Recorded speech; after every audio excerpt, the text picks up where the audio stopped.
दोस्तों सबसे पहले एक बिग अपडेट मैं आपको बताना जा रहा हूं। मेरे भाई, आप लोगों ने सेमेस्टर 1 में क्लास किए हैं या नहीं किए हैं, पर आप लोगों का एग्जाम आपके हाथों से अब निकल रहा है। लेकिन मैं आपको बताना चाहूंगा, जितना टाइम आपको सेमेस्टर 1 में मिला है, इतना समय आपको सेमेस्टर 2 में मिलेगा नहीं। आपको मैं बताना चाहूंगा कि सेमेस्टर 1 के एग्जाम के खत्म होने के 3 महीना के बाद सेमेस्टर 2 का एग्जाम हो जाएगा। इसलिए हमारे एप्लीकेशन पे 15 मई से आप लोगों का ऑनलाइन क्लासेस शुरू हो रहा है सेमेस्टर 2 का। अगर आप इंटरेस्ट है तो मेरे दोस्तों 15 मई से बिल्कुल आप लोग हमारे साथ जुड़े रहें, जहां पे बेहतरीन तरीके से अलग अलग टीचर्स के द्वारा आप लोगों को अच्छी तरह से क्वेश्चन आंसर कवर करवाए जाएंगे। तो आइए सर, बिना देर किए आज मैं आपके सामने लेकर आ गया हूं मेरे भाई एमडीसी का ऑब्जेक्टिव क्वेश्चन आंसर। जैसे आप सभी को बहुत ही अच्छी तरह से पता होगा दोस्तों कि एमडीसी में हमारा 5 या 10 क्वेश्चन हमारा पूछा जाता है दोस्तों एमसीक्यू बेस, यानी ऑब्जेक्टिव क्वेश्चन आंसर।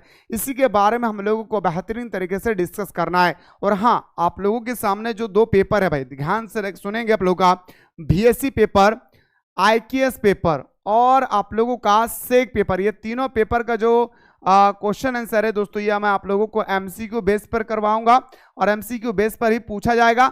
दूसरी बात है मेरे दोस्तों, ये सारे क्वेश्चन का अधिकतर आप लोगों को यूट्यूब में मैं लाइव आ रहा हूं भाई, ठीक है। मैं बहुत ही जल्द एक लाइव लेकर सेशन आ रहा हूं, जहां पे मैं आप लोगों को बता दूंगा कि कैसे आप लोगों को क्लासेस को ज्वाइन करना है, कितने बजे ज्वाइन करना है। चलिए सर, भाषण बहुत हो गया मेरे भाई, मैं आपको चाहता हूं कि पहला क्वेश्चन का आंसर आप खुद बताएं।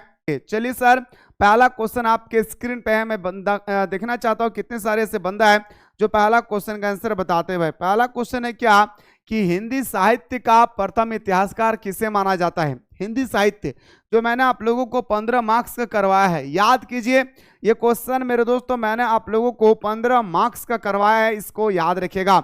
जैसे आप लोगों का हिंदी साहित्य का प्रथम इतिहासकार किसे माना जाता है तो बोलेंगे सर हमारा जॉर्ज ग्रियर्सन। लेकिन अगर यही चीज पूछा जाता कि भारत में प्रथम हिंदी साहित्य का इतिहासकार किसे माना जाएगा, रामचंद्र शुक्ल का, लेकिन यहाँ पे मेंशन नहीं किया है, इसलिए इसका आंसर होगा जॉर्ज ग्रियर्सन। ऑप्शन नंबर आपका 20 का राइट आंसर होगा। दूसरा क्वेश्चन पे आते सर, क्वेश्चन नंबर 2 पे आते हैं सर, हिंदी साहित्य का इतिहास पुस्तक के लेखक कौन है। आपसे पूछा गया है हिंदी साहित्य के जो इतिहास है, इस पुस्तक का लेखक कौन है, तो बताएंगे सर रामचंद्र शुक्ल। क्या बोलेंगे मेरे सर नहीं हो तो बोलेंगे सर रामचंद्र शुक्ल। क्या बोलेंगे मेरे भाई तो बोलेंगे सर रामचंद्र शुक्ल। ओके, चलिए सर अगला क्वेश्चन में बात करते सर। और हाँ, बहुत सारे प्रश्न है, मोहब्बत से देखिए मेरे भाई, बहुत ही मजा आएगा भाई। क्वेश्चन नंबर 3 पे आते सर, हिंदी साहित्य का वैज्ञानिक इतिहासकार, इतिहास लेखन किसे कहा गया भाई। हिंदी साहित्य का वैज्ञानिक यानी एक तरह का देखा जाए तो हिंदी का जो हमारा साइंटिफिक है, ये हमारा इतिहासकार किसे माना जाता है दोस्तों, तो बोलेंगे सर ये भी हमारा जो राइट आंसर होगा ये हमारा रामचंद्र शुक्ल होगा भाई। कौन होगा सर, हमारा रामचंद्र शुक्ल। क्या बोलेंगे सर रामचंद्र शुक्ल। और आपके एग्जाम में हर हाल में आप सभी को दोस्तों रामचंद्र शुक्ल के बारे में आपको क्वेश्चन आंसर देखने को मिलेंगे, इसलिए मेरे भाई याद रखिएगा रामचंद्र शुक्ल के बारे में, ठीक है। चलिए क्वेश्चन नंबर आते हैं सर आपका 4 नंबर में। 4 नंबर कहता है कि a modern vernacular literature of Hindustani के लेखक कौन है। आखिर ये पुस्तक लिखने वाला कौन था, तो बोलेंगे सर जॉर्ज ग्रियर्सन। क्या बोलेंगे sir George Grierson. Option number 20 का राइट आंसर होगा। क्या होगा मेरे सरनियो। आइए सर हम बात करते हैं नेक्स्ट क्वेश्चन पे। अब आपका अगला क्वेश्चन है सर कि हिंदी साहित्य के इतिहासकार लेखन में आलोचनात्मक दृष्टिकोण का प्रयोग किसने किया है। यानी आप सभी को पता होना चाहिए कि कोई भी चीजों को जब हम लोग दोस्तों पोस्टमार्टम करते हैं, है ना, डिफाइन करते हैं, व्याख्या करते हैं, तो इसके बारे में दोस्तों सबसे पहले आपको आइडिया होना चाहिए कि उसका आलोचना करते हैं, है ना। तो वही कह रहा है कि सबसे पहले हिंदी साहित्य का आलोचना सबसे पहले किसने किया था, ये आपसे यहाँ पे पूछा जा रहा है। तो बोलेंगे सर रामचंद्र शुक्ल। किसने किया था भाई, तो बोलेंगे सर रामचंद्र शुक्ल ने सबसे पहले हिंदी साहित्य का व्याख्या किया था, हिंदी साहित्य का आलोचना किए थे। इन्हें हमारा ऑप्शन नंबर क्या आ जाएगा सर 20 का राइट आंसर होगा आपकी स्क्रीन पे। अब आते हैं दोस्तों हमारा क्वेश्चन नंबर जो है, क्वेश्चन नंबर आपका 6 में क्या बोल रहा है सर, हिंदी साहित्य को कितने कालों में विभाजित किया गया है। अगर इस क्वेश्चन का आंसर नहीं बताएंगे ना तो सबको उठा के पटक डालेंगे भाई। क्यों कह रहे भाई, क्योंकि इस क्वेश्चन को मैं इतना सुंदर तरीके से बताया हूं 15 मार्क्स वाला में कि मुझे नहीं लगता है कि कहीं भी आप लोगों को डाउट होना चाहिए। मैंने आप लोगों को 4 काल खंडों में विभाजित किया था। आप कहेंगे सर बिल्कुल हाँ सर, पहले आपने भक्ति काल बताया था, फिर सर अपने रीतिकाल बताए थे, याद कीजिए मेरे शेर सरनियों, आप लोगों को मैंने एक एक काल के बारे में बताया था, याद कीजिए, आपको मैंने आप लोगों को बताया था या नहीं भाई, आदि काल के बारे में बताया था जो हमारा 1050 से लेकर 1350 ईस्वी तक चला। आदि काल के बाद आता है सर हमारा भक्ति काल, है ना, और भक्ति काल के बाद और एक क्वेश्चन याद रखिएगा, आदि काल को ही हम लोग वीर कथा बोलते हैं भाई, आदि काल को ही हम लोग क्या बोलते हैं सर, वीर गाथा बोलते हैं, ठीक है। पहला हमारा आदि काल 1050 से 1350, भक्ति काल 1350 से 1750, और इसके बाद हमारा आता है दोस्तों रीतिकाल जो 1700 से लेकर 1900, और इसके बाद आता है हमारा आधुनिक काल 1900 से लेकर हमारा वर्तमान स्थिति तक, ठीक है। चलिए ये बात आप लोगों को समझ में आ गया होगा भाई, ठीक ना। चलिए सर अब आते हैं दोस्तों अगला क्वेश्चन, आदिकाल को और किस नाम से जाना जाता है भाई, बताइए सर, अभी तो बताएं सर।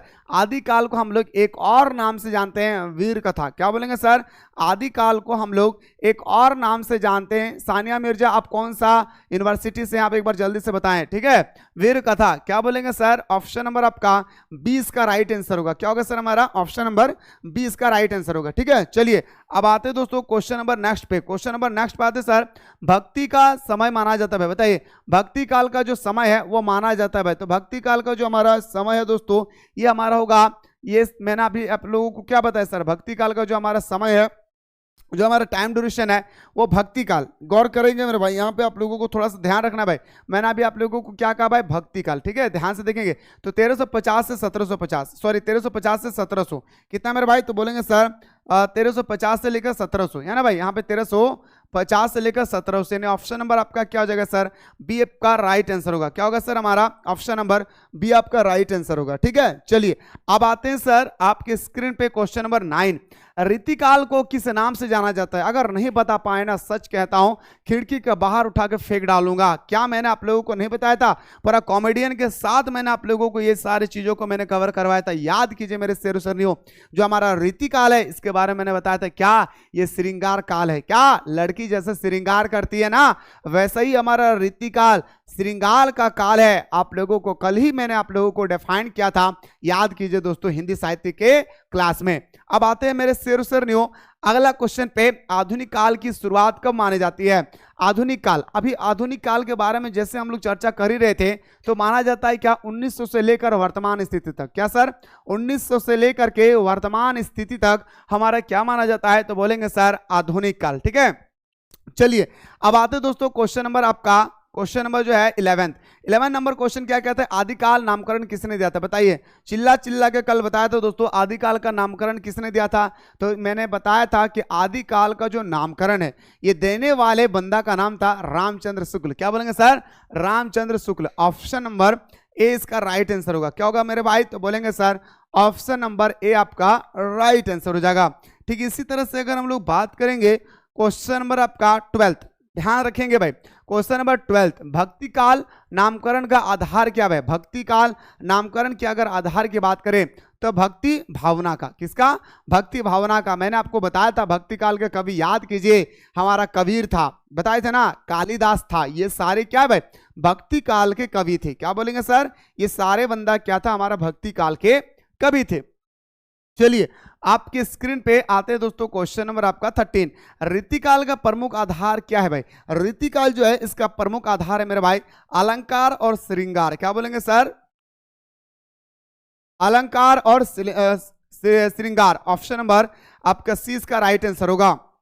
क्वेश्चन नंबर 14 पे आते सर, आधुनिक काल को और किस नाम से जाना जाता है। मैंने अभी आप लोगों को कहा कि आधुनिक काल को हमारा, सॉरी आपका जो भक्ति काल है, सॉरी भाई इसका जो पहला काल था क्या था भाई, यहाँ पे ध्यान से देखेंगे क्या था भाई, आदिकाल। आदिकाल को जैसे हम लोग वीर कथा काल के नाम से जानते हैं, ठीक इसी तरह से बोल रहे हैं कि आधुनिक काल को हम लोग और किस नाम से जानते हैं, तो बोलेंगे सर नौ जागरण काल से। क्या बोलेंगे भाई, नौ जागरण काल से। क्या बोलेंगे मेरे भाई, तो बोलेंगे सर नौ जागरण काल से भाई, ठीक है। चलिए अब आते हैं मेरे भाई क्वेश्चन नंबर आपका 50 क्या कहता है भाई 15, वीर कथा काल नाम किस काल के लिए प्रयुक्त होता है। वीर कथा, अभी तो बताएं सर, वीर कथा हमारा आदि काल के लिए प्रयुक्त होता है, जिसका टाइम ड्यूरेशन मैं एक बता रहा हूं, एक आप बताएंगे। 1350 से कितना तक था ये आप लोग बताएंगे जल्दी से कमेंट में। अभी मैंने आप लोगों को सेकंड क्वेश्चन में ही डिस्कस करवाया, जो हमारा आदिकाल का टाइम ड्यूरेशन है, टाइम डिवीजन है, वो 1350 से लेकर के कितना तक है, वो आप क्वेश्चन का आंसर बताएंगे।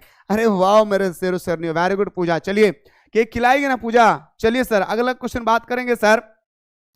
क्वेश्चन नंबर आपके सामने है सर 16, हिंदी साहित्य का इतिहास लेखन किससे प्रभावित है? भाई बताइए, हिंदी साहित्य का इतिहास लेखन किससे प्रभावित है, मतलब किससे इफेक्ट पहुंचता है? तो बताएंगे सर समाज और संस्कृति। क्या बोलेंगे सर? हमारा समाज और संस्कृति। याद रखिए भाई, क्या बोलेंगे सर? हमारा समाज और संस्कृति, यानी हम बोल सकते हैं क्या, ऑप्शन नंबर आपका 20 का राइट आंसर होगा। ठीक है दादा, अगला क्वेश्चन आपके स्क्रीन पे दादा लोग, अगला क्वेश्चन क्या कहता है? अरे भाई गौर से सुनिएगा, कहता है कि रामचंद्र शुक्ल ने किस आधार पर काल विभाजन किया? जो हमारा रामचंद्र शुक्ल चचा थे, उन्होंने किस आधार पर काल का विभाजन किया? तो बोलेंगे सर याद रखिए प्रवृत्ति। क्या बोलेंगे सर? प्रवृत्ति के आधार पर उन्होंने काल को डिवीजन किया। और ये 4 काल थे भाई, पहले बताया ना, आदिकाल, भक्तिकाल, रीतिकाल, एक काल का नाम आप खुद बताएंगे, है ना। चलिए सर आपकी स्क्रीन पे आते सर, भक्तिकाल के प्रमुख कवि कौन है? मैंने आप लोगों को चिल्ला चिल्ला के कहा था, याद कीजिए कालिदास, याद कीजिए तुलसीदास, याद कीजिए कबीर, बताए थे ना। तो बोलेंगे सर हमारा तुलसीदास। ऑप्शन नंबर आपका 20 का राइट आंसर होगा। क्या होगा मेरे भाई? तो बोलेंगे सर बी आपका राइट आंसर होगा। जैसे क्वेश्चन नंबर आते हैं सर अगला, रीतिकाल के प्रमुख कवि कौन है? भाई बताइए, रीतिकाल के प्रमुख कवि कौन है? क्वेश्चन नंबर 19, रीतिकाल के प्रमुख कवि है बिहारी। क्या बोलेंगे सर? बिहारी। ये बिहारी मतलब वो बिहार मत समझिएगा स्टेट वाला, बिहारी का मतलब बिहारी एक टाइटल है दादा लोग, याद रखिएगा। जैसे आपका कुमारी, जैसे आपका मिर्जा, जैसे आपका दास टाइटल है ना लाला, ऐसा ही एक बिहारी टाइटल होता है भाई। ठीक है, चलिए ये नहीं समझ के बैठ जाना कि ये बिहार के लोग है भाई। ठीक है, चलिए क्वेश्चन आते हैं सर 20, आधुनिक काल में किस विद्या का विकास अधिक हुआ है? आधुनिक काल में किस विद्या का अधिक विकास हुआ है? तो बोलेंगे सर कविता का, उपन्यास का, नाटक का, यानी हम बोल सकते हैं सर क्या, ऑप्शन नंबर आपका बिल्कुल सही तो रहेगा सर क्या, तो आपका डी। एक बार कमेंट में जल्दी से बताएं, क्या इस प्रकार से आपके एग्जाम में क्वेश्चन आएंगे तो क्या आप लोग कर लेंगे? जल्दी से मैं सारा बंदा से ये क्वेश्चन का आंसर पूछना चाहता हूं मेरे भाई। अगर आप लोग बता देंगे तो मैं कदम को आगे बढ़ाता हूं। और आपकी स्क्रीन पे अगला क्वेश्चन है भाई, जल्दी से बताइए। ठीक है, भाषा क्या है? What is language? आपसे पूछा गया भाई कि भाषा क्या है भाई, जल्दी से बताइएगा मेरे दोस्तों कि भाषा क्या है भाई, जल्दी से बताइए। तो बोलेंगे सर भाषा जो है ना हमारा, एक हमारा भाषा है संकेतिक का समूह। बिल्कुल, इशारा। क्या सर? इशारे का एक हमारा समूह है, इशारा का एक ग्रुपिंग है, इंडिकेटेड ऑफ द ग्रुप। हम बोल सकते हैं सर ऑप्शन नंबर ए आपका राइट आंसर होगा। ठीक इसी तरह से विचार व्यक्त करने का माध्यम, हम अपने बात को दूसरे व्यक्ति तक, हम अपने बात को अपने दिलरुबा तक, हम अपने बातों को अपने हस्बैंड वाइफ तक पहुंचा सकते हैं, आम लोगों तक पहुंचा सकते हैं। किसके माध्यम से? भाषा के माध्यम से, लैंग्वेज के माध्यम से। इसके बाद ध्वनि का समूह क्या है? याद रखिएगा। अरे एक बंदा बोल रहा है सर ऑब्जेक्टिव क्वेश्चन अगर नहीं आया तो पिछले 2 साल से ऑब्जेक्टिव आ रहे हैं। ठीक है, मतलब आपका 5 क्वेश्चन, कभी 7 क्वेश्चन पूछता था, कभी 10 क्वेश्चन। वन लाइनर अगर आएगा तो कैसे आएगा पता है? भाषा क्या है आपको लिखना होगा कि भाषा संकेतों का समूह है, भाषा विचारों का व्यक्त करने का माध्यम है, भाषा ध्वनि का समूह है। इस तरह से आपको क्या करना होगा? लिखना होगा भाई। चलिए सर, चलिए अगला है सर भाषा का मुख्य कार्य क्या है भाई? अभी तो बताएं सर, भाषा का जो मुख्य कार्य है वह संचार। संचार का मतलब होता है एक व्यक्ति के बात को दूसरे व्यक्ति तक पहुंचाना, संचार कहलाता है।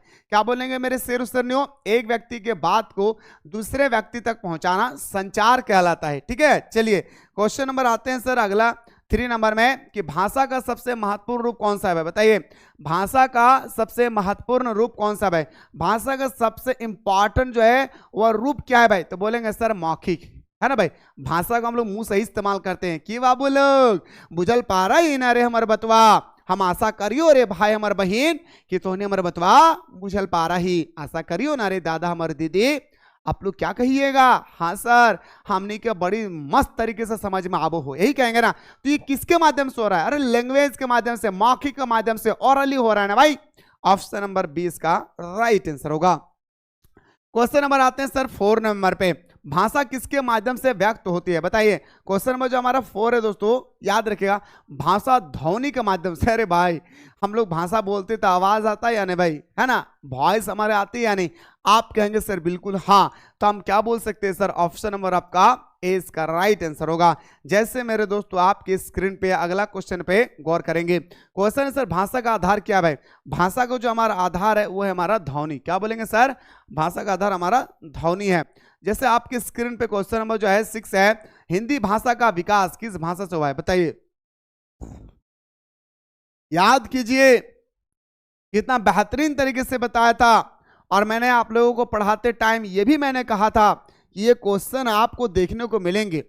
सबसे पहले हमारा अपभ्रंश भाषा, फिर हमारा प्रकृति भाषा, बताए थे ना भाई, फिर हमारा पाली भाषा, फिर हमारा संस्कृत भाषा, फिर हमारा हिंदी भाषा। याद रखिएगा दोस्तों, इतना डिफरेंट होता है मेरे दोस्तों, तब जाकर हमारे हिंदी भाषा का निर्माण हुई है। पहले अपभ्रंश, प्राकृति, पाली, संस्कृत और हमारा हिंदी भाषा। हिंदी भाषा यूं ही नहीं आया है हमारे और आपके बीच में। हिंदी भाषा का सबसे पहले तब प्राचीन काल में अपभ्रंश भाषा, अब क्या था मुझे नहीं पता, इसके बाद प्राकृति भाषा, इसके बाद पाली भाषा। प्राकृति भाषा जैन धर्म के लोग प्रयोग करते थे, पाली भाषा बौद्ध धर्म के लोग प्रयोग करते थे, संस्कृत भाषा, फिर हमारा आया हिंदी। ठीक है भाई, चलिए सर, इतना आपको पता होना चाहिए, नहीं तो क्वेश्चन कहीं से टपका देना भाई तो आपको छोड़कर आना पड़ेगा मेरे भाई। चलिए लाडला, आइए मेरे शेर सरनियों, आपके स्क्रीन पे आते हैं सर। हिंदी का सबसे प्राचीन रूप कौन सा है? बताइए। हिंदी का सबसे प्राचीन रूप है वो हमारा अपभ्रंश भाषा। क्या बोलेंगे सर? सबसे प्राचीन है हमारा अपभ्रंश। ये प्राचीन पूछा गया, अगर यहाँ पे लिख देता ना मेरे भाई आधुनिक, अगर यहाँ पे लिख देता ना मेरे भाई कि आधुनिक, तो आपको बताना होगा संस्कृत। क्या बोलेंगे सर? संस्कृत बोलना पड़ेगा आपको। चलिए अगला क्वेश्चन पे आते सर। क्वेश्चन नंबर आपका 8 है, हिंदी भाषा का आधुनिक रूप किस आधार पर है? तो हिंदी भाषा का जो आधुनिक रूप है दोस्तों वो हमारा खड़ी बोली। खड़ी बोली के साथ आप संस्कृत का भी इस्तेमाल कर सकते हैं। खड़ी बोली के साथ आप संस्कृत का भी इस्तेमाल कर सकते हैं। क्या? संस्कृत का भी इस्तेमाल कर सकते हैं। चलिए आपके स्क्रीन पे आते सर अगला। मैं फिर से कह रहा हूं, आप लोगों का सेमेस्टर 2 का जो क्लासेस है वो 15 मई से शुरू होने जा रहा है। आप में से कोई भी स्टूडेंट्स चाहते हैं कि सर सेमेस्टर 1 में तो मेरा हाथों से चला गया, हमें सेमेस्टर 2 से अच्छी तरह से तैयारी करना है, तो मेरे दोस्तों आप लोग 15 मई से हमारा पहला क्लास स्टार्ट हो रही है, जहां पे जबरदस्त तरीके से आप सभी को क्लासेस दिए जाएंगे। तो आप लोग फटाफट दोस्तों प्ले स्टोर से मिसाइल क्लासेस के आपको डाउनलोड कर लेना भाई, ठीक है ना। आइए दोस्तों, हिंदी भाषा का विकास किस क्रम में हुआ है? लो भाई, आप लोगों को बताना होगा हिंदी भाषा का जो विकास हुई है आखिर उसका क्रम क्या भाई। तो सबसे पहले जानिए मेरे भाई, ये तो थोड़ा सा मिसप्रिंट दिया भाई, ठीक है ना, ये मिसप्रिंट दिया थोड़ा सा। एक्चुअली सबसे पहले इसका अपभ्रंश भाषा होगा, फिर संस्कृत, फिर ये आपका होना चाहिए, ठीक है। लेकिन यहाँ पे दोस्तों 4 भाषा दिया है तो आपको यही सही करना होगा। लेकिन जो कालखंड मैंने बताया वो राइट था भाई। पहले आपका अपभ्रंश भाषा, फिर आपका प्राकृतिक भाषा, फिर पाली भाषा, फिर संस्कृत भाषा, फिर आपका हिंदी भाषा। इस बात को याद रखिएगा। लेकिन मेरे दोस्तों यहाँ ये 3 ऑप्शन तो होगा नहीं भाई। क्यों? क्योंकि 4 भाषा मिलकर हमारा, सॉरी 3 भाषा मिलकर हमारा हिंदी का निर्माण हुए, तो यहाँ पे 2 ही भाषा दिया है मेरे भाई। तो ये आपका सही नहीं है भाई। ये ऑप्शन इसलिए सही नहीं होगा क्योंकि ये प्राकृतिक लास्ट दिया है, यानी ऑप्शन नंबर आपका ए ही इसका राइट आंसर होगा। समझ गए भाई? चलिए क्वेश्चन नंबर 10, हिंदी को राज्य भाषा कब बनाया गया? बताइए जल्दी से। सबसे पहले जानिए हिंदी दिवस कब मनाया जाता है, जल्दी से बताइए। किसी को बताए? चलो महीना का नाम मैं बोल देता हूँ, सितंबर महीना में। बताइए, मैं देखना चाहता हूँ तो आप में से कितने सारे बंदा है जो हिंदी दिवस जो हम लोग मनाते हैं वो आप लोग बता सकते हैं भाई। हिंदी दिवस कब मनाते हैं भाई? जल्दी से बोलिए भाई। किसी को पता नहीं? पता है भाई? सानिया गलत। याद रखिएगा 14 सितंबर को हम लोग हिंदी दिवस मनाते हैं भाई। क्या सर? हिंदी दिवस कब मनाते हैं? 14 सितंबर को हम लोग, 14 सितंबर। बताइए। Very good. चलिए, तो हमारा हिंदी का राज्य भाषा दोस्तों 1950 में दिया गया है। हमारा देश का जो राज्य भाषा है हिंदी, वो हमारा दर्जा दिया गया 1950 से ही। ठीक है भाई? चलिए सर, आपके स्क्रीन पे आते सर अगला क्वेश्चन पे। क्वेश्चन नंबर आते सर, ब्रज भाषा कहाँ बोली जाती है? ब्रज भाषा जो है वो बोली जाती है दोस्तों उत्तर प्रदेश के मथुरा क्षेत्र में। कहाँ पे? ब्रज भाषा एक भाषा होती है, जैसे झारखंड का खोटा भाषा में, झारखंड का क्या भाई? खोटा भाषा है। ठीक इसी तरह से ब्रज भाषा बोली जाती है दोस्तों कहाँ पे? उत्तर प्रदेश में। ठीक है ना। चलिए आपके स्क्रीन पे आते सर अगला क्वेश्चन पे, अवधी भाषा का क्षेत्र कौन सा है भाई? अवधी। ब्रज भाषा कहाँ बोली जाती है? उत्तर प्रदेश में। अब आपका आ गया दोस्तों अवधी भाषा। ये अवधी भाषा बोली जाती है हमारा पूर्वी उत्तर प्रदेश में। कहाँ पे? तो बोलेंगे सर पूर्वी उत्तर प्रदेश में हमारा बोली जाती है भाई। क्या बोलेंगे सर? पूर्वी उत्तर प्रदेश में। वेरी गुड भाई, वेरी गुड। चलिए आइए मेरे भाई आपके स्क्रीन पे आते हैं सर अगला क्वेश्चन। भोजपुरी भाषा कहाँ बोली जाती है बताइए? कि बाबू बुझल पा रहे हैं अरे बतवा, ये कहाँ बोला जाता है? तो बिहारी लोग बोलते हैं भाई, पूर्वी उत्तरी प्रदेश में, जो बिहार के साथ सटा हुआ है। ऑप्शन नंबर आपका 20 का राइट आंसर होगा भाई। क्या बोलेंगे सर? 20 का राइट आंसर होगा। क्या होगा मेरे भाई? तो बोलेंगे सर 20 का राइट आंसर होगा, क्योंकि ये हमारा सटा हुआ है बिहार के साथ। ठीक है, आइए गुरुजी आपके स्क्रीन पे अगला क्वेश्चन बताइएगा। राजस्थानी भाषा किस राज्य में बोली जाती है? कितना सिंपल क्वेश्चन है। राजस्थानी भाषा वही बोला जाएगा जो राजस्थान का होगा, है ना भाई। झारखंडी भाषा, बिहारी भाषा बिहार से बोला जाएगा। सिंपल से बात है सर। हमारा ऑप्शन नंबर आपका 20 का राइट आंसर होगा। चलिए मेरे भाई आपके स्क्रीन पे आते सर अगला क्वेश्चन पे। खड़ी बोली का संबंध किससे भाई? Question number 15। खड़ी बोली का संबंध किससे भाई? तो बोलेंगे सर आधुनिक हिंदी से। क्या बोलेंगे सर? आधुनिक हिंदी से। ऑप्शन नंबर ए इसका राइट आंसर होगा। क्या होगा सर? Option number A. चलिए आपके स्क्रीन पे आते सर अगला क्वेश्चन। भाषा और बोली में क्या अंतर है भाई बताइए? आप लोगों को मैंने कहा था ये क्वेश्चन आप लोग कान में एकदम दोस्तों बंद कर लीजिए। 15 मार्क्स का पूछा जाएगा कि भाषा और बोली में अंतर स्पष्ट करें। क्या सर? भाषा और बोली में अंतर स्पष्ट करें। आपको पता नहीं होगा तो आप लिखेंगे कैसे? मैंने 15 मार्क्स का बताया हूं, बहुत ही बेहतरीन तरीके से आप सभी को देखना चाहिए, है ना। तो भाषा मानक होती है, बोली क्षेत्रीय होती है, भाषा का व्यापक होता है, भाषा बहुत व्यापक होती है। यानी ऑप्शन नंबर आपका डी। क्या बोलेंगे सर? वेरी गुड भाई, very good. Option number D इसका राइट आंसर होगा। और मेरा एक बात याद रखना, जब पढ़ने का मन ना करे ना तो एक बात याद रखना कि माँ तेरे पसीने की हर एक बूंद को मैं मोती से चमकाऊंगा माँ, तू सपने बड़े देखना, मैं तेरा लाडला मैं तेरा लाडली पूरा करके दिखलाऊंगा। इतना याद रखना है मेरे रसगुल्ला। जीवन के उस मकाम पर जाकर पहुंचना है जहां पे आपके मेहनत के बदौलत आपके फैमिली वाला का नाम रोशन हो, आपके बदौलत आपके गांव का नाम रोशन होना चाहिए। बस इस काबिल बन जाओ मेरे दोस्त, और मुझे कहना पड़े may I coming sir, may I coming madam, उस स्टेज तक पहुंचिए जहां आपके बिना परमिशन का मुझे अंदर जाने का मौका ना मिले। ठीक है, आइए सर बात करते हैं बोली किस पर निर्भर करती है बताइए? जो हमारा बोली है दोस्तों ये हमारा निर्भर करती है क्षेत्र पर। क्या बोलेंगे सर? क्षेत्रीय बोली। क्या बोलेंगे सर? क्षेत्र पर। ऑप्शन नंबर बिल्कुल सही तो जगह सर क्या ए इसका राइट आंसर होगा। चलिए भाई आपके स्क्रीन पर आते सर क्वेश्चन नंबर आपका 18 है। क्वेश्चन है सर कि भाषा का प्रयोग कहाँ होती है भाई बताइए? क्वेश्चन नंबर 18 जो है भाषा का प्रयोग जो है वो कहाँ होता है? तो भाषा का प्रयोग व्यापक स्तर पर होता है। भाषा का जो प्रयोग होती है, लैंग्वेज का प्रयोग, जैसे अमेरिका का अंग्रेजी, इंग्लैंड का अंग्रेजी, सऊदी अरब का अरबी होता है ना भाई, अरबियन। तो ये व्यापक मतलब बड़े स्तर पर होता है, बड़े क्षेत्र में होता है। समझ रहे बातों को? चलिए आपकी स्क्रीन पे आते सर अगला क्वेश्चन पे। बोली का प्रयोग किस स्तर पर होता है? बोली एक छोटा सा माध्यम है दोस्तों, स्थानीय भाई, है ना। आप देखिएगा आपके गांव में ही देखिएगा दोस्तों 2-3 भाषा का आदमी मिलेंगे, कोई खोटा बोल रहे हैं, कोई बंगाली बोल रहा है, तो कोई कुछ और बोल रहे हैं, है ना। चलिए क्वेश्चन नंबर आते हैं सर 20। निम्न में से कौन सा भाषा है बोली नहीं? इनमें से कौन है जो भाषा तो है पर बोली नहीं? तो भाषा हमारा हिंदी है पर बोली नहीं भाई। बोली हमारा भोजपुरी, अवधी या ब्रज भाषा है। समझ गए? समझ गए हमारे भाई? अगर आपके एग्जाम में अगर इस प्रकार से क्वेश्चन पूछ लिया जाए तो क्या आप लोग कर लेंगे? चलिए मेरे दोस्तों आपके स्क्रीन पे आते हैं सर अगला क्वेश्चन पे। अब आते हैं दोस्तों आप लोग हिंदी कहानी का आरंभ कब माना जाता है? जल्दी से बताइए। हिंदी कहानी का जो आरंभ है दोस्तों आखिरकार कब मनाया जाता है? इसका आंसर बताएंगे सब कोई मिलकर।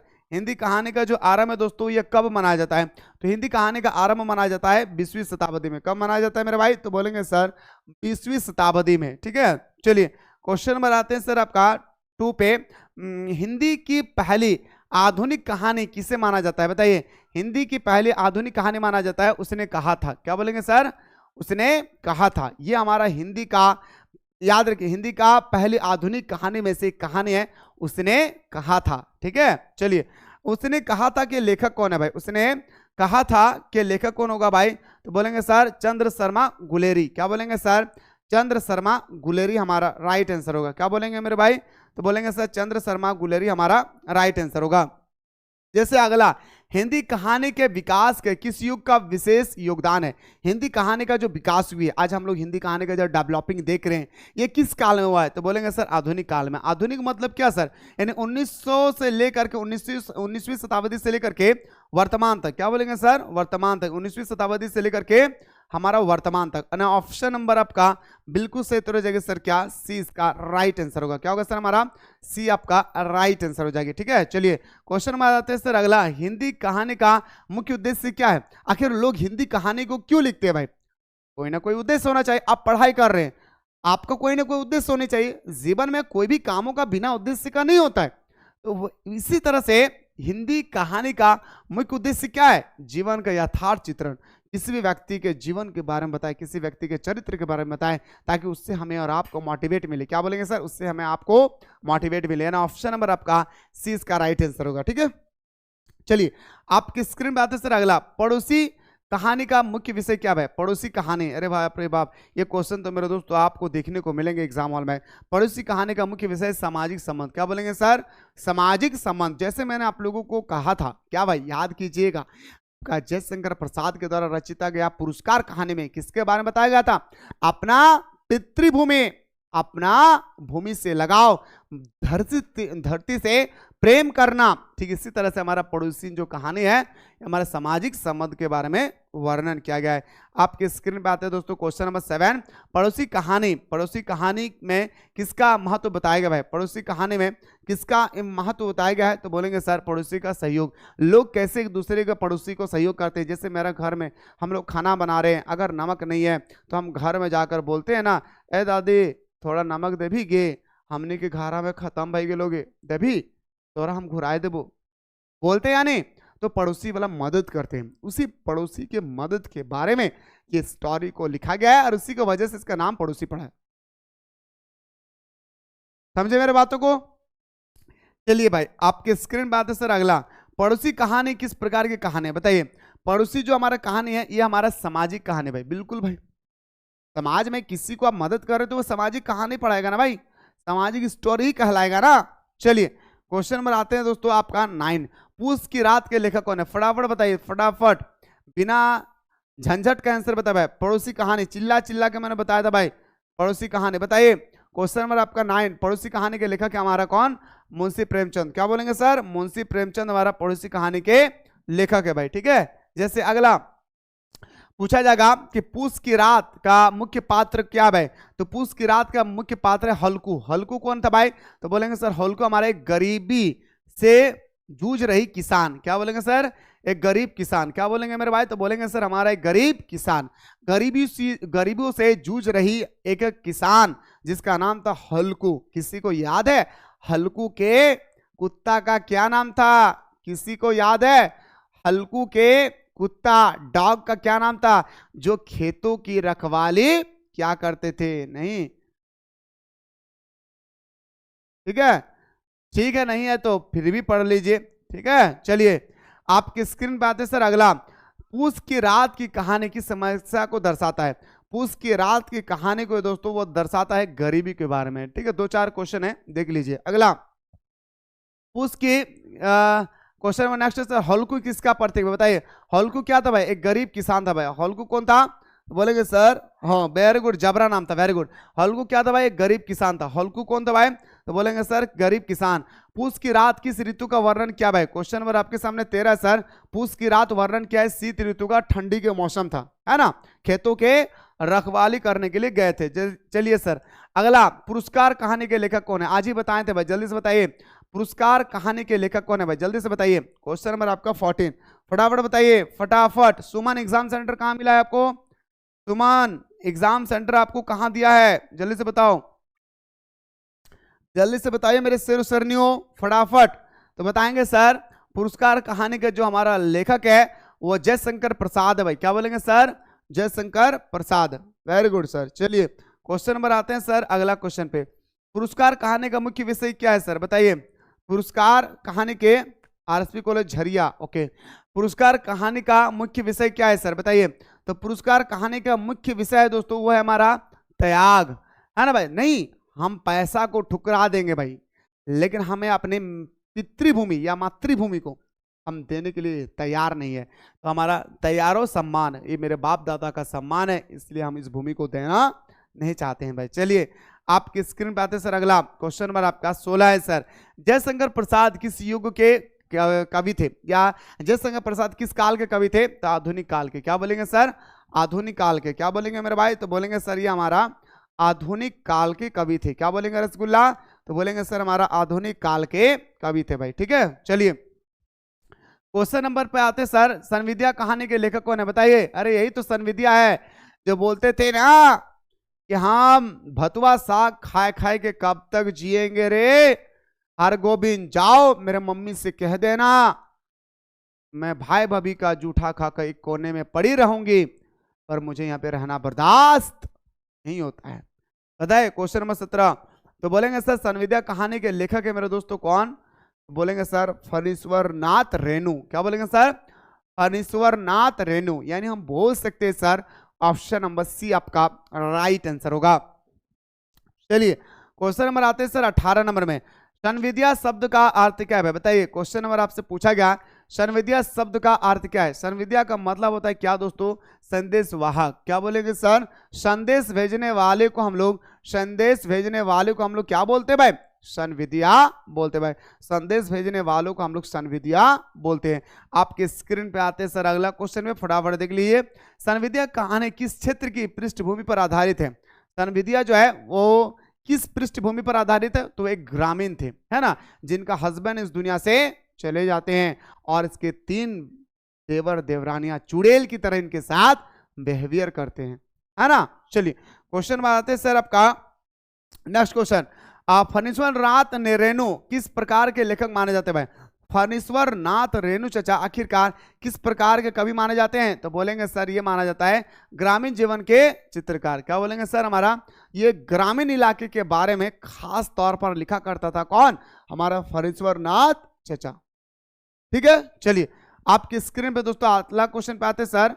क्वेश्चन नंबर नेक्स्ट है, बताइए। और ये जो अभी आपको मैं बताने जा रहा हूं ये आपका पूरा का पूरा PYQ है। और देखिए आप लोगों को पिछले साल का जो क्वेश्चन है ना वहां पे सिर्फ 2 ही ऑप्शन था, 2, ज्यादा ऑप्शन नहीं था, ज्यादा ऑप्शन नहीं था, सिर्फ 2 में से एक चयन करना है। सही किए तो मार्क्स, गलत किए तो हटाओ, समझ गए ना। 4 ऑप्शन नहीं था। तो सुनिए मेरे भाई पहला क्वेश्चन पर कि आचार्य रामचंद्र शुक्ल ने आदिकाल को क्या कहा? एक बात बताइए, क्या आपको नहीं मैंने कहा कि आदिकाल को वीर कथा कहा? बताइए। ये आपका PYQ है भाई। क्या बोलेंगे सर? ये PYQ है, देखिए समझिए। जैसे अगला पूर्वी हिंदी बोली क्या है भाई? बताइए। क्वेश्चन नंबर आपके सामने सॉरी नेक्स्ट क्वेश्चन है भाई, पूर्वी हिंदी बोली क्या है सर? तो अवधी भाषा। क्या बोलेंगे सर? पूर्वी हिंदी बोली क्या है सर? पूर्वी, है ना भाई, इस इलाके की बात कर रहा है। पूर्वी हिंदी बोली क्या है सर? हमारा अवधी भाषा। यानी ऑप्शन नंबर आपका बिल्कुल सही उत्तर हो जाएगा सर बी। अगला क्वेश्चन है सर जयशंकर प्रसाद की कहानी कौन सी है? तो जयशंकर प्रसाद लिखा है दोस्तों कौन? पुरस्कार। अच्छा, पूस की रात किसने लिखा है? किसी को आइडिया है क्या? पूस की रात की कहानी आखिरकार किसने लिखा है? जल्दी से बताइए।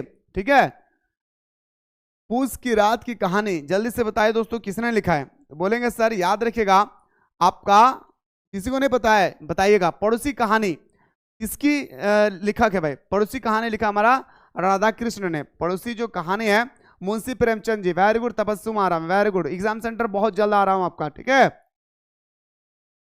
हाँ, शौक है एक बार एग्जाम सेंटर विजिट करने का। ऐसा तो टाइम नहीं है लेकिन टाइम निकालने का प्रयास करूंगा। और 3 कॉलेज का नाम याद रखेगा। पहला KSGM कॉलेज निरसा, दूसरा RS मोड़ कॉलेज गोविंदपुर, तीसरा क्या नाम है भूल गया मैं, बलियापुर। बस इतना याद रखे, बलियापुर का जो कॉलेज है भाई वहां पे आ रहा हूं, ठीक है। तो राधा कृष्ण ऑप्शन नंबर आपका क्या हो जाएगा सर? तो बोलेंगे सर ए आपका राइट आंसर होगा, ठीक है। चलिए आपकी स्क्रीन पे आते सर अगला क्वेश्चन पे। ये PYQ क्वेश्चन दिख रहे भाई, ठीक है। आप लोगों को ध्यान से देखना है PYQ। अभी मैंने चिल्ला चिल्ला के कहा ना भाई, हिंदी साहित्य इतिहास को कितने कालखंडों में विभाजित किया गया? आदिकाल बताए थे ना, भक्ति काल बताए थे ना, रीतिकाल बताए थे ना। एक कॉलेज आप सॉरी एक बता दीजिए ऑप्शन आप, भक्ति काल, रीतिकाल और आदिकाल। 3 मैंने कहा, एक आप बताइए। पहला क्वेश्चन का आंसर होगा हमारा, याद रखिएगा 4 प्रकार। कितना बोलेंगे सर? हमारा 4। इन्हें ऑप्शन नंबर आपका वर्षा नहीं है, ठीक है। चलिए अगला बात करते हैं सर, देवताओं की लिपि किसे कहा जाता है? देखिए भाई क्वेश्चन कैसे पूछा गया है, देवताओं की लिपि, दौ से देवता, देव से देवनागरी। क्या बोलेंगे सर? याद रखिएगा, दौ से देवता, दौ से देवनागरी।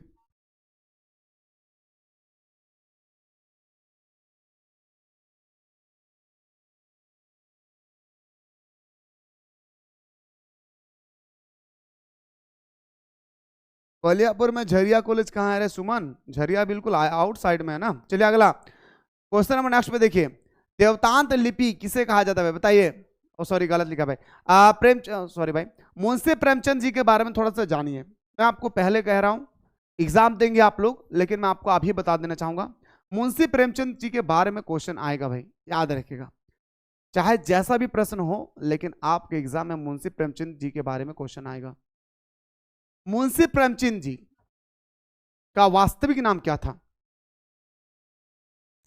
मुंशी प्रेमचंद जी का वास्तविक नाम, ध्यान से रखेंगे भाई, वास्तविक नाम अगर आपसे पूछा जाएगा मुंशी प्रेमचंद जी का वास्तविक नाम पूछा जाएगा तो धनपत राय। ठीक है भाई, मुंशी प्रेमचंद जी अपना नाम उर्दू में क्या लिखते थे भाई? उर्दू में तो बोलेंगे सर, उर्दू में लिखते थे नवाब राय। क्या बोलेंगे सर? नवाब राय। इसे आप लोग याद रखिएगा भाई, प्लीज याद रखिए भाई, ठीक है, नवाब राय याद रखिएगा। दूसरी बात जानिएगा, प्रेमचंद, मुंशी प्रेमचंद जी का जन्म होता है दोस्तों उत्तर प्रदेश में। कहां पे? उत्तर प्रदेश में। उत्तर प्रदेश में कहां? तो बोलेंगे सर उत्तर प्रदेश में हमारा वाराणसी में। कहां पे? वाराणसी, याद रखिए वाराणसी। और आपको याद रखना है वाराणसी में एक गांव है दोस्तों लम्ही, वहीं पे इनका जन्म होता है भाई, ठीक है। एक बार जल्दी से आप लोग बता दीजिएगा सारा स्टूडेंट्स मिलके कि आखिरकार मुंशी प्रेमचंद जी का जन्म कब हुआ था? जल्दी से बता दीजिए भाई, जल्दी से, सबसे पूछ रहा हूं भाई, मुंशी प्रेमचंद जी का जन्म कब हुआ था? किसी को याद नहीं है भाई? मुझे पता है ना भाई, रील्स स्क्रॉल करने में 4 कदम आगे रहते भाई, 1-2 कदम नहीं 4 कदम आगे रहते हैं। लेकिन मुंशी प्रेमचंद जी जो कम से कम, आप उस राइटर का तो बर्थडे याद रखिए जो पूरे हिंदुस्तान में नहीं बल्कि विश्व में भी चर्चा में है ना। आप देखिए कोई बंदा क्या करेगा भाई, सर्च करके बताएगा, अरे भाई याद रखिए 31 जुलाई, क्या बोलेंगे सर? 31 जुलाई याद रखेगा 1880 को। क्या बोलेंगे सर? 1880 को। क्या बोलेंगे भाई? 1880 को, ठीक है भाई, याद रखेगा, भूलिएगा नहीं। और हाँ, कब मरा था इसको भी आप लोग थोड़ा सा अगर जानना चाहते हैं तो आप लोग जान सकते हैं भाई, ठीक है। मृत्यु डेट पूछे, पहला आपको ये स्टार लगाना है, दूसरा मृत्यु डेट पूछे तो बताना है मेरे दोस्तों 8 अक्टूबर। क्या बोलेंगे सर? 8 अक्टूबर 1996 को। क्या बोलेंगे सर?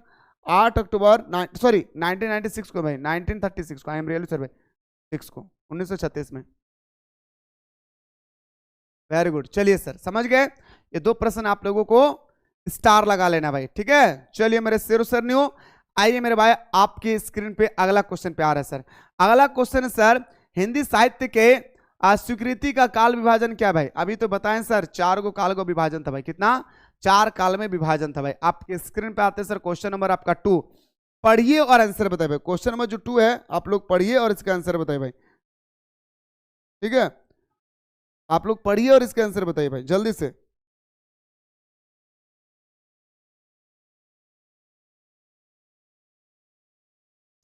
जल्दी से बताइए, सबसे मैं क्या रहा भाई, 1-2 बंदा नहीं बोलेंगे भाई, क्या बोल रहा है समझिए। हिंदी साहित्य के प्रमुख काल विभाजन में कौन सा काल शामिल नहीं है? आदिकाल, भक्ति काल, रीतिकाल है, पर प्राचीन काल पढ़े हैं क्या? नहीं पढ़े हैं ना। चलिए मेरे भाई आपके स्क्रीन पे आते सर अगला, आदिकाल को किस नाम से जाना जाता है भाई? अभी तो चिल्ला चिल्ला के बताया सर, वीर कथा, रामचंद्र शुक्ल ने कहा था। अगला, हिंदी साहित्य के प्रारंभिक काल को शुक्ल जी ने क्या कहा? हिंदी काल के प्रारंभिक काल को क्या कहा भाई बताइए? हिंदी साहित्य के प्रारंभिक काल को क्या कहा? तो बोलेंगे सर आदिकाल। क्या बोलेंगे सर? आदिकाल, याद रखिएगा, क्या बोलेंगे भाई? आदिकाल, ठीक है। चलिए अगला, प्रवृत्ति के आधार पर आदिकाल का नामकरण क्या है भाई? प्रवृत्ति के आधार पर आदिकाल का नामकरण अगर हम पूछे तो वीर कथा काल। क्या बोलेंगे सर? वीर कथा काल। और अगला क्वेश्चन मेरे दोस्तों अगला है सर, शुक्ल जी के अनुसार हिंदी साहित्य की आरंभिक समय सीमा क्या माने जाते भाई? पूछा गया है कि शुक्ल जी के अनुसार है ना, रामचंद्र शुक्ल जी के अनुसार हिंदी साहित्य की आरंभिक समय सीमा क्या मानी जाती है? तो बोलेंगे सर 10वीं शताब्दी। क्या बोलेंगे सर? 10वीं शताब्दी। हिंदी भाषा का अनुमानित उद्भव काल क्या है भाई? हिंदी भाषा का अनुमानित उद्भव जो काल भी है वो कब है? तो बोलेंगे सर 1000 ईस्वी। कब है मेरे भाई? तो बोलेंगे सर हमारा 1000 ईस्वी आपका राइट आंसर होगा। ठीक है, चलिए क्वेश्चन नंबर आते हैं सर नेक्स्ट पे। हिंदी भाषा के विकास के कितने चरण होते हैं भाई? बताइए, हिंदी भाषा के जो विकास है ये कितने चरण होते हैं? तो बोलेंगे सर इनका 3 चरण होता है भाई। हिंदी भाषा के 3 चरण होते हैं भाई। क्या होता है भाई? एक बार चेक कर लेता भाई, मैं भी थोड़ा डाउट हूं, अगर चेक हो जाता है तो बेहतर होता है भाई, देख लेता है तब तो। एक सेकंड मेरे दोस्त, अगर है तो ठीक है, नहीं है तो फिर नहीं हो पाएगा। नहीं है मेरे भाई, नहीं तो दिखाता आप लोगों को मैं। चलिए आपकी स्क्रीन पे आते सर अगला, आदिकाल का समय सीमा क्या भाई? बार बार नहीं बताऊंगा, ये मैं ऑलरेडी बता चुका भाई। ठीक है, देखिए आदिकाल, आदिकाल आपसे पूछा गया दोस्तों, आदिकाल का होगा हमारा 1000 से लेकर 1500 ईस्वी तक। क्या बोलेंगे सर? 1000 से लेकर के 1500 ईस्वी तक। क्या बोलेंगे सर? 1000 से लेकर के 1500 ईस्वी तक, यानी ऑप्शन नंबर 20 का राइट आंसर होगा भाई। ठीक है, चलिए क्वेश्चन नंबर आते हैं सर 10 में। क्वेश्चन नंबर 10 क्या कहता है भाई? मध्यकाल की समय सीमा क्या भाई? जैसे हमारा आधुनिक काल का समय सीमा बताएं भाई कि हमारा 1000 है भाई। क्या बोलेंगे सर? सॉरी आपका 1000 से लेकर 1500। इसी तरह से आपसे पूछा गया क्या मध्य, तो मध्यकाल की अगर हम बात करें तो 1500 से लेकर के 1800, 1500 से लेकर के 1800, समझ रहे दोस्तों? चलिए मेरे भाई आपके स्क्रीन पे आते हैं सर अगला क्वेश्चन पे। क्वेश्चन नंबर नेक्स्ट, आधुनिक काल की शुरुआत कब से माने जाते हैं भाई? आधुनिक काल की जो शुरुआत है ये कब से माने जाती है? तो बोलेंगे सर ये हमारा 1800।